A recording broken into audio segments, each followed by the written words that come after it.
And then Mike Khunga here in the middle. Thank you, Mike, as a public health and nutrition specialist, and has worked with the UN and scaling up nutrition and many NGOs and led kind of nutrition campaigns and projects in Malawi and elsewhere and won many awards, and really as a youth champion has empowered young people to help lead those kind of food system changes and nutrition change. As we heard from Swarzy earlier, you know, young people really care about this and they want to see a less hungry, they want to see a more secure world. And I know you've done incredible work with young people in Malawi and elsewhere. And, you know, we need young people to stand up and make their voices heard, you know, here in the UK and around the world. So it'd be great to, you know, hear your perspective really and kind of what drove you to get involved in activism around hunger and malnutrition.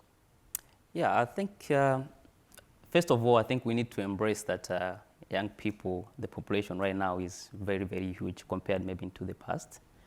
And the moment we dive deep into empowering young people to take change, we'll be able to see long-lasting impact than maybe relying on past way of doing things.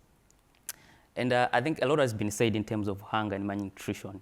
And the moment that we also embrace that we are interconnected in a way that you need to be thinking that if I'm able to afford food, there is someone else outside who is not able to find food on the table.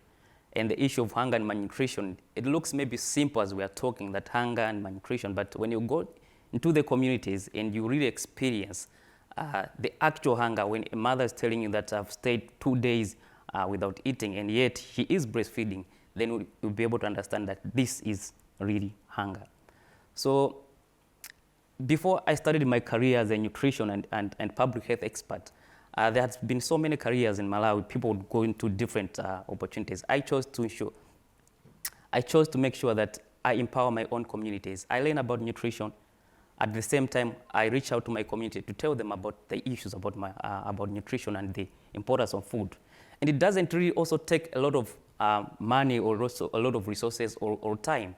Like in my case, when I was starting my first community initiative, I used my own transport just to reach out to the communities to find young people and tell them about the importance of nutrition and the importance of cultivating different types of crops.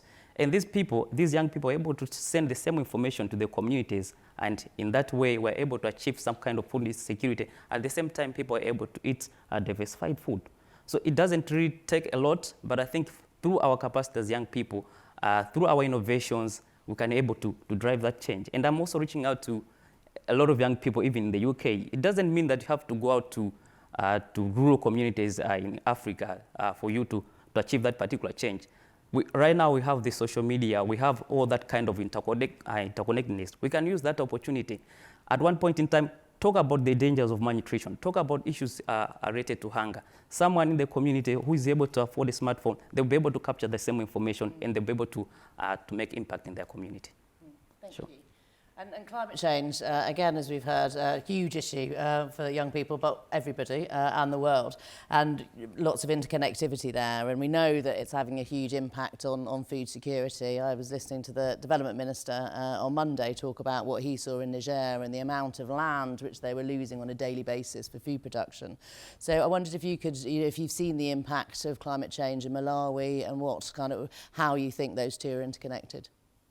Of course, I think we cannot run away from the impact of climate change. In the first place, you know, a lot of people in communities like where I'm coming from, for them to afford food is through cultivation. And they have to farm and they have to get food on the table. And over the past 3 years, in the southern eastern part of Africa, Malawi, where I'm coming from, Zambia and Mozambique, we have been affected by a lot of climate issues, especially cyclones. 3 huge cyclones that have affected, like in my country, half of the population. So how do you expect people to feed themselves when half of their crops have been washed away? See? So these are the huge impact which maybe we cannot able to see, but these are making a lot of changes into the in the community. And recently, I think for the past 6 months, because of there's a lot of floods, like in my country. Maybe if you don't know, I'm coming from Malawi, which is the southern part of Africa, a very, very small country. We have 28 districts, and 19 districts have been affected by floods. So that means half of the population will not be able to afford food. At the same time, because of floods and the like, there's an outbreak of cholera, and this is killing a lot of people than COVID.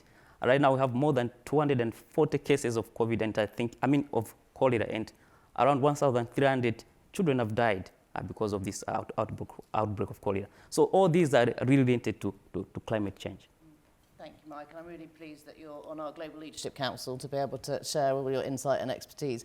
And I'm just reminded by your notebook that you're actually a Chevening Scholar as well, aren't you? Yes, so I'm studying at the University of Leeds. I'm a Chevening Scholar. So I think quite a lot of diversity to learn from you and also to bring the knowledge back to my country. Thank you. And I think, it's a brilliant project with the FCDO does, making sure that we're supporting students from around the world to come and learn here and take that expertise back. So thank you very much. Thank you.